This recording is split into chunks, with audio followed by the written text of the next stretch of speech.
Okay, guys, so it's that time again. So today we're going to be looking at some of the camera settings which I didn't cover in the last session. I'm going to go a bit deeper down. The last time, you can't actually cover everything in about a 20 minutes time when it comes to the camera as well as photos.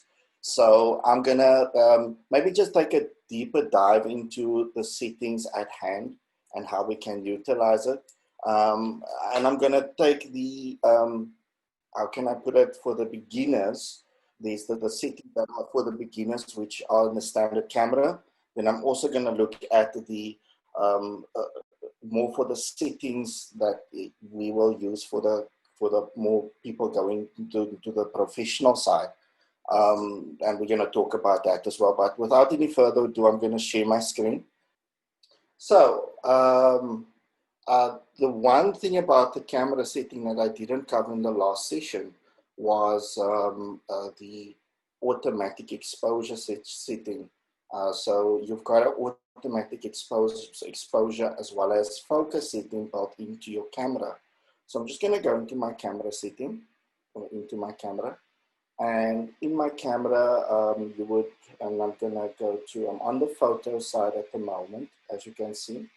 So when I'm within my photos, if you can see my grid is on as well, so I've got my rule of thirds still using it. And now if I should tap on any part of my screen, that will then put a focus or exposure lock on that particular option. So if I tap hold on it, a yellow square come flickering, and if I release, you will see at the top it says auto exposure or auto focus lock. And now what it does is it will focus only on, or it will only put the exposure on that particular part of my image. And basically it's disabling your aspects and lock it into a single place, okay? But not only that, you will notice there next to the squares there's a little sun. Okay, so when I tap and drag that sun up, I can allow more exposure, or I can decrease the exposure when I tap on it. And if I want to disable it, I can just tap anywhere and it will be disabled. As well as if I tap hold on any other position, then it will set the exposure to that as well. So for instance, if I should now go and tap and hold on the light, you will see it will darken my image automatically, because now it focuses on the light only and it darkens everything around it. So if I went into a darker space, let me say if I tap and hold on that black side of my vase, then it will of course lighten it up more. So this is how you can use it to your advantage when it comes down to taking your image first time around. Now, you would notice that at the top, I've got my, my live photos switched off, okay? Because what I picked up was, guys, let me just show you guys, it's this little button at the top there. So if I switch it on, then of course what live photos does is it will take or record 3 seconds before you hit the capture button and 3 seconds afterwards. What's the benefit of this is that you can then choose any part of that image, right? So that becomes your live photo.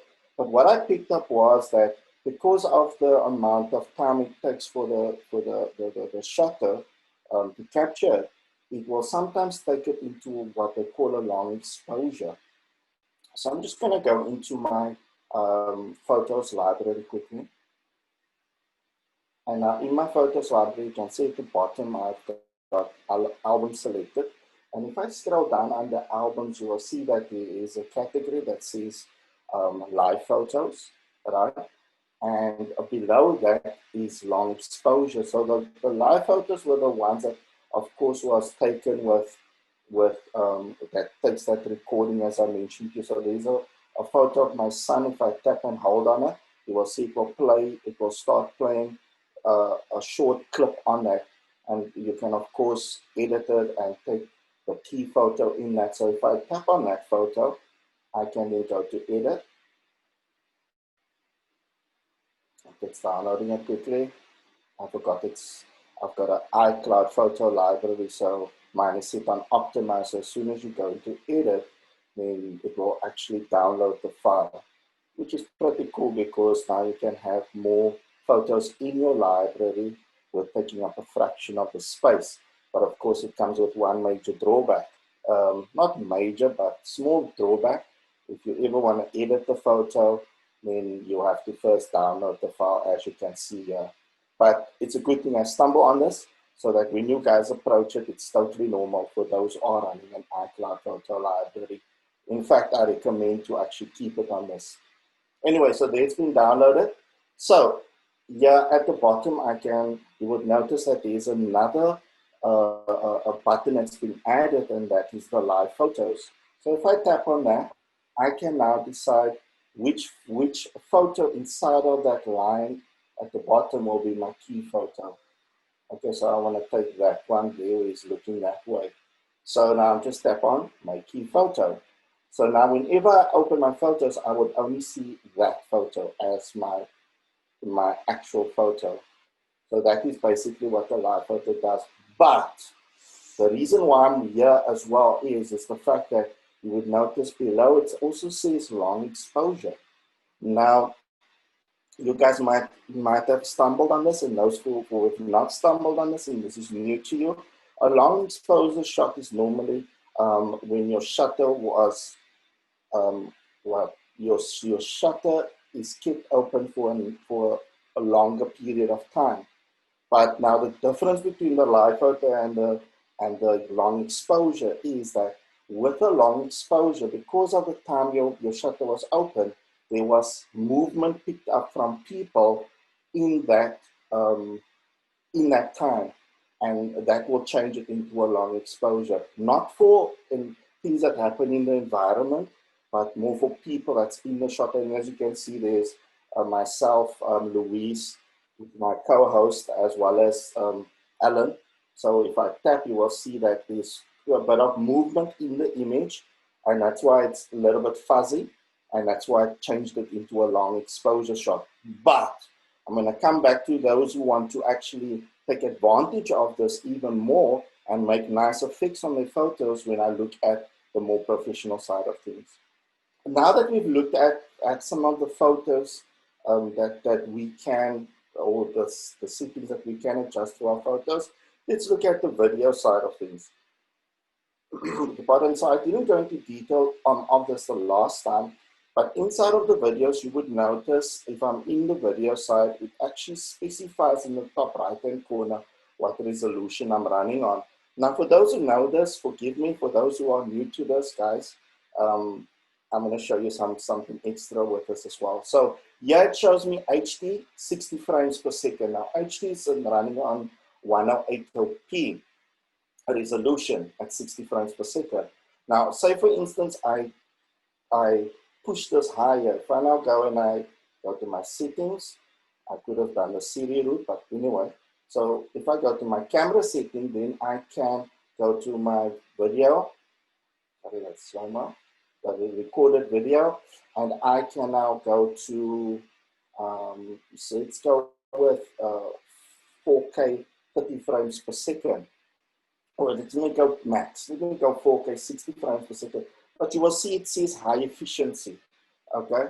So when you go for 4K 60 frames per second, it will automatically change it, or will tell you that it must be on high efficiency, right? So so then you have to go back to your camera and into your main camera settings, and you have to go back to formats, and now you can see mine is set on most compatible. Why did I put it on most compatible? Well, because I was actually taking a couple of shots which I had to give to a friend who was running on a PC. Okay, so and high efficiency at the moment is not supported on a PC unless you've got an application like Lightroom or Capture One for PC and so on. So I'm going to change it to high efficiency, and when I get back to the camera, you will see if I go to my record video setting, high efficiency is taken away. But now keep this in mind, of course, the clip per minute is going to be 400 megs plus, okay? So that is also something that you need to consider when you are going to record on 4K. So now if I go back to my camera, you will see at the top, you go to video, at the top it now says 4K 60 frames per second, okay? The same with my slow-mo camera as well. If I go to my slow-mo camera, it's not showing anything there at the moment, but if I go to settings, I'm going to use Siri this time, settings. So now inside of my slow-mo, I can now push it to 120 frames per second, which is going to be a bit faster. And if I go to my camera, if I go to slow-mo, you will see HD 120. So a nice way to see what you are on when you are doing your videos and your shots. Now, I'm just going to go back to my settings and disable and push my slow-mo camera higher before I forget and put it on HD 60 frames per second. Now, guys, I did mention it before, but I'm just going to reiterate it again. Better to have your smart HDR on, and so you can get the most vibrant, most colorful photos and so on. I did mention it in the previous video, but I just need to emphasize on that again.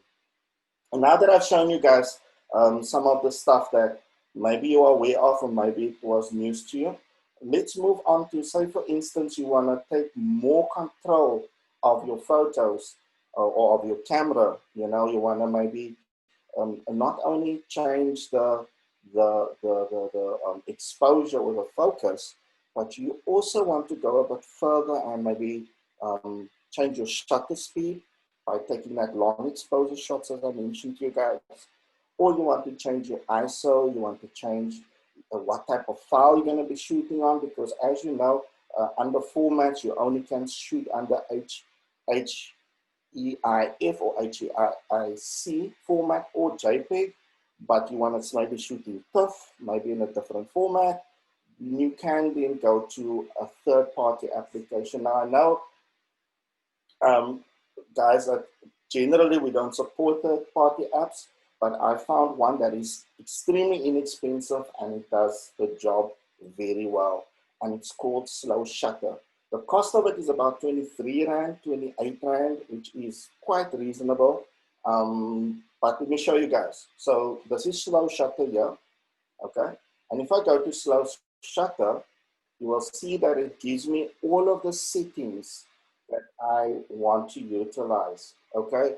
Let me start at the top first. So it gives me my flash settings. It gives me a preview, which is this little window here. So if I do a long exposure shot, then I can actually see what the actual photo looks like in that picture-in-picture frame.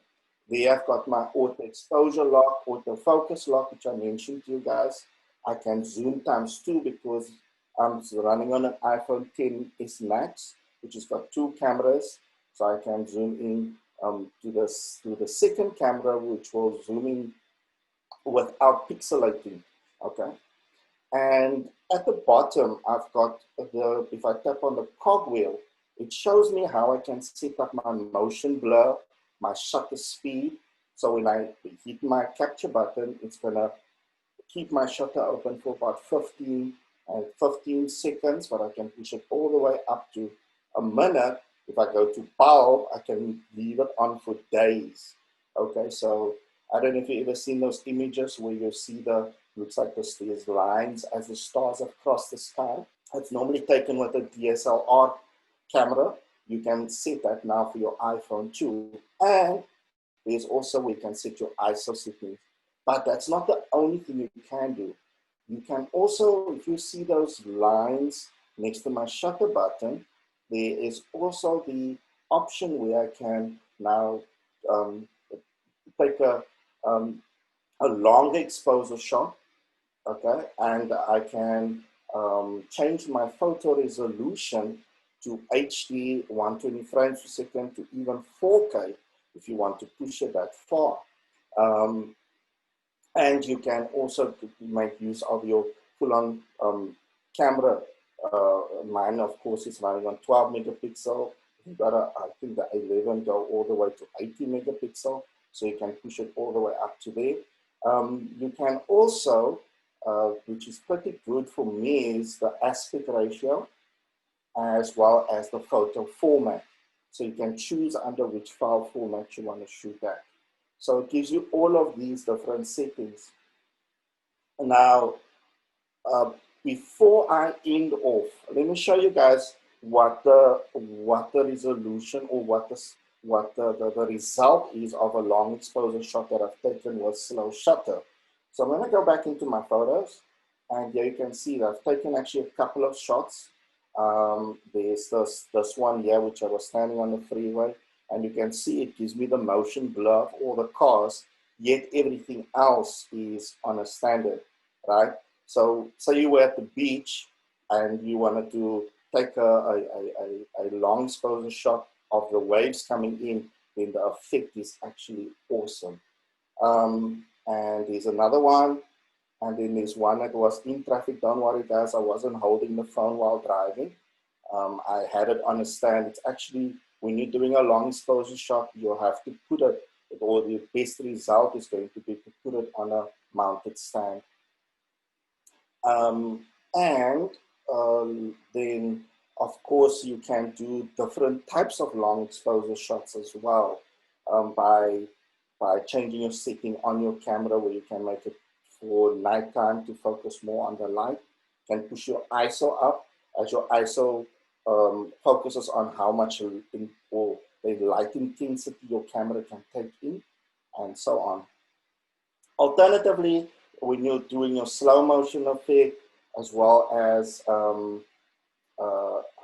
what's the one called, the time lapse, then you will, those things are built into your, you have to do the time lapse yesterday from driving from a client from Durbanville all the way home. So the effects that you can do with your camera is pretty awesome, as you can see, okay? Now, those things are grouped together within an album. But now the ones that you do from a third-party camera will just go into your recents. So then you can, of course, just go in and add it and put it to an album. Now, for those who do know this, forgive me once again, but I just want to do this for those who don't know how to add the photos to an album. So the long exposure shots, I'm going to put straight into an album by going into my recents, select, tap on the select button, and then I'm going to select only those ones. And I'm going to go to my share button at the bottom. Okay. And in my share, I'm just going to go to add to album, right? And there I'm going to just tap on new album, and I'm just going to call this long exposure. And save. There we go. So now I've got all that organized. So guys, some useful tips for you guys to work with, and something that you can take with in terms of if you want to go more professional. There are some apps out there. The two that I would recommend is the slow shutter as well as the pro camera, which is about 140 Rand. But yeah, you can choose between those two. Those two I highly recommend. Beautiful people, thank you very much. God bless you and take good care of yourselves. I'll see you again tomorrow.